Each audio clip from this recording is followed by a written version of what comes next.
반갑습니다.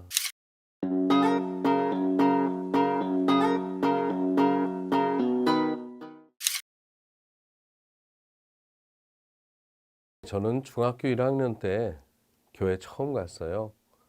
교회 2층에 중위층에 독서실이 생겨갖고 시험 기간에 거기 공부하러 가자고 저희 누이가 저를 꼬여갖고 그래갖고 교회를 처음 갔는데, 그렇게 가서 어쩌다 사모님도 만나고 이제 학생회 활동을 시작했죠.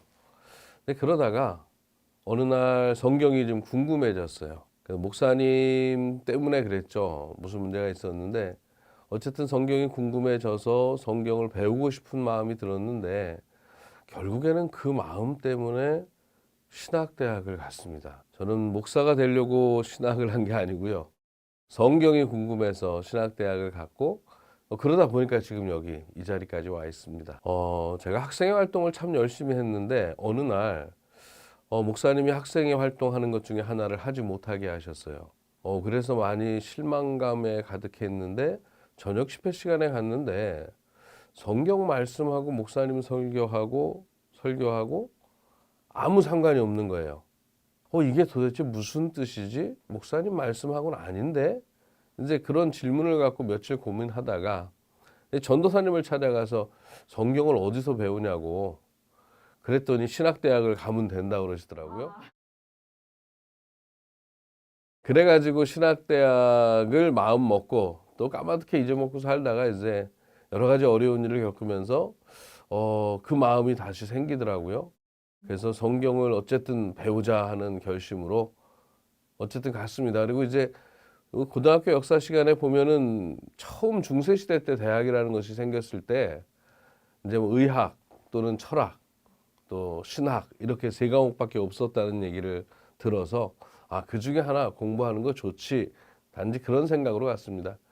이제 신학대학에 가서 면접을 보는데 왜 왔냐 그래갖고 저는 목사 될 마음은 없고 신학 공부하고 성경 공부하고 싶어서 왔다 그래갖고 면접 보고 떨어질 줄 알았습니다. 근데 붙었더라고요.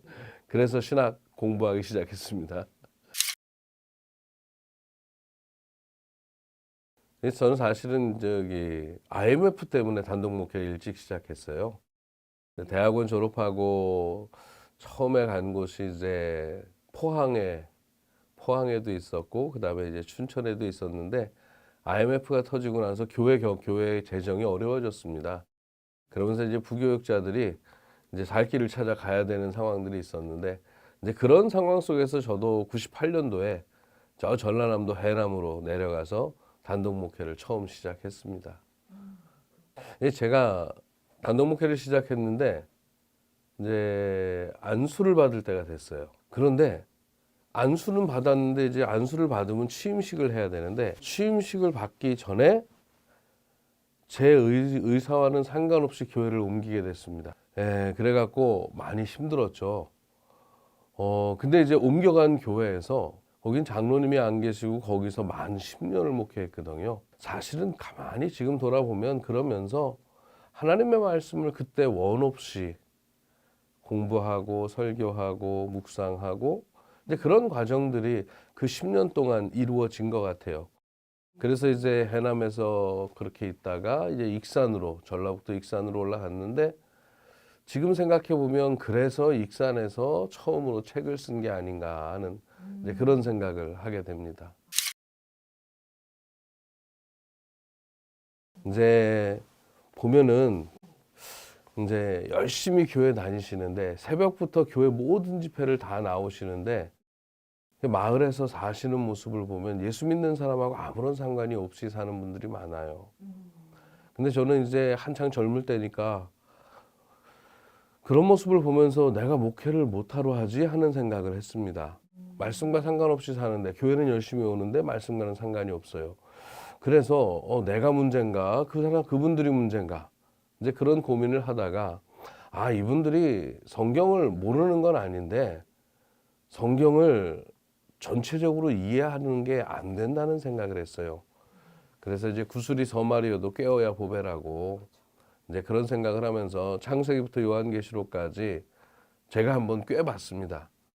그래서 성경 공부 교재를 만들어서 그걸로 공부를 시작했고요. 그래서 만든 교재가 있는데 뭐 선배 목사님들이 책으로 쓰라고 해서 뭐 출판 능력도 없고 출판해봤자 팔리지도 않을 것 같고 그래서 계속 사양을 했는데 근데 결국에는 책을 한 권 썼어요. 예, 그래서 뭐 핵심어 30개로 열리는 세 걸음 성경이라고 예, 그 책을 뭐 2판까지는 찍었습니다. 네, 구약 성경을 20개 단어로 요약하고 신약 성경을 10개 단어로 요약해서 그 초등학교 아이들이면 다 아는 떴다 떴다 비행기 그 노래에 맞춰서 30개 단어를 부르는 거예요. 예, 그래갖고 그 30개 단어로 창세기부터 요한계시록까지 전체 흐름을 만들어서 가르쳐 드리는데 그 책은 30개 단어를 3번 설명해요. 이제 점점 심화 단계를 거쳐서 그래서 그 책 한 번을 읽으면 성경의 전체 흐름을 한 3번 보는 격이죠. 예, 그렇게 해서 책이 하나 만들어진 적이 있습니다.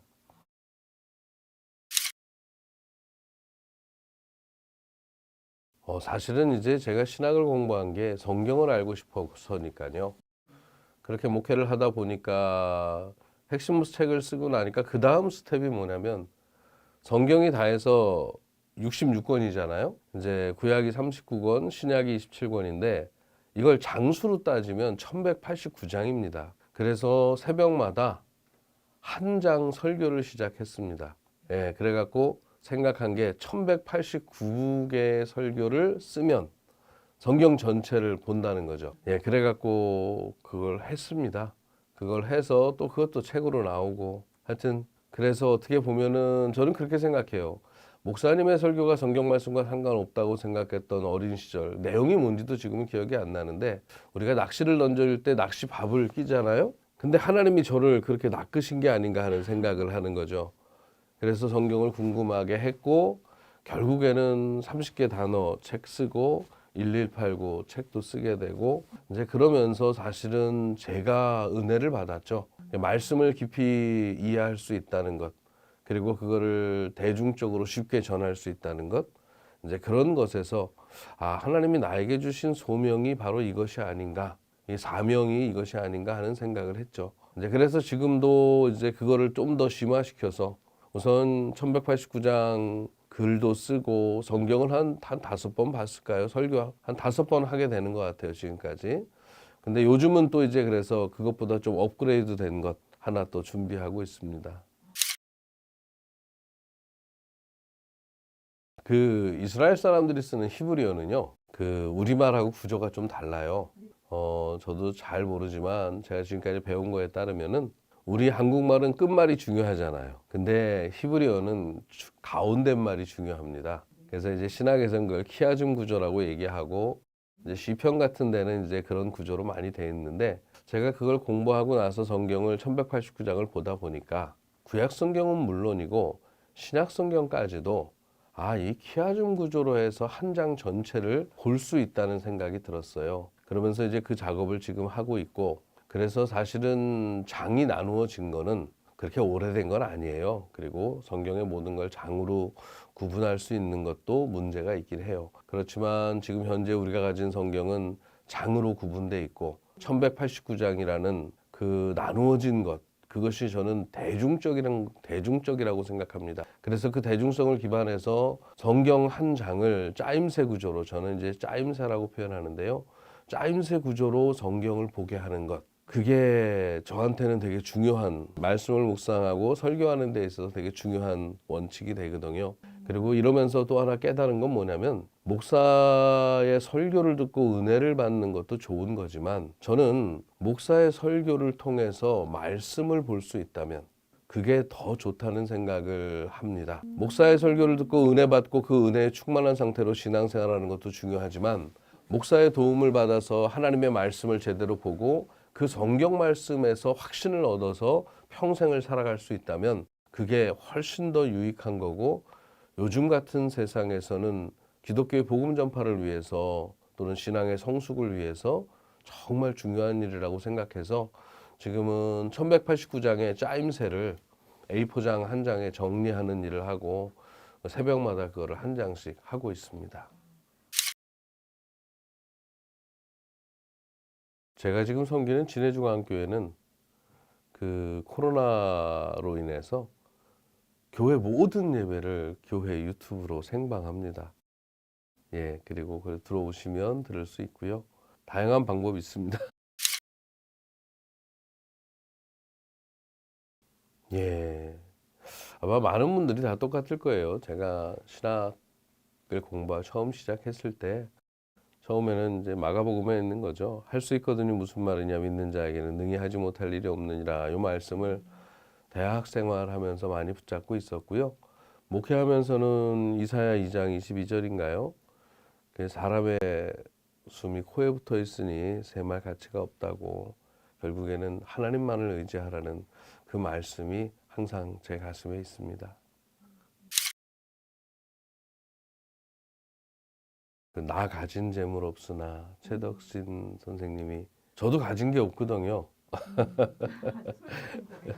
저도 가진 게 없고, 다만 그렇게 하나님이 주신 소명과 사명이 있어서 말씀 붙잡고 살아왔는데, 오히려 그것이 지금은 제 재산이 된 것 같아요. 그래서 아무것도 가진 것이 없지만 하나님이 주신 것이 만들어 주시는 게 이렇게 있구나 하는 그런 생각을 해서 그 찬양을 부르거나 들을 때마다 참 좋습니다. 사실은 저는 그래요. 제가 무슨 권면을 하겠습니까? 어떻게 보면은 지금까지 한국 교회를 이끌어온 많은 평신도 분들이요, 교회를 지키고 이끌어 가시는 분들이라고 생각해요. 제가 목회를 한 지 이제 한 30년 되는데, 제가 그렇게 30년 동안 목회할 수 있었던 것은 제가 신학 공부를 해서가 아니라, 제가 잘 못하는 설교인데도 그 설교를 잘 들어주시고 아멘으로 화답해 주시고, 근데 이제 그런 분들 때문에 제가 지금 이 모습으로 있는 게 아닌가. 그분들이 없었다면은 제가 성경을 이렇게 볼 수 있었을까. 그래서 드리고 싶은 말씀은, 저도 그렇고 오늘 이 자리에서 제 이 말을 듣는 모든 분들이 같이 정말 교회를 소중히 여기고 함께 사랑해 갔으면 좋겠습니다.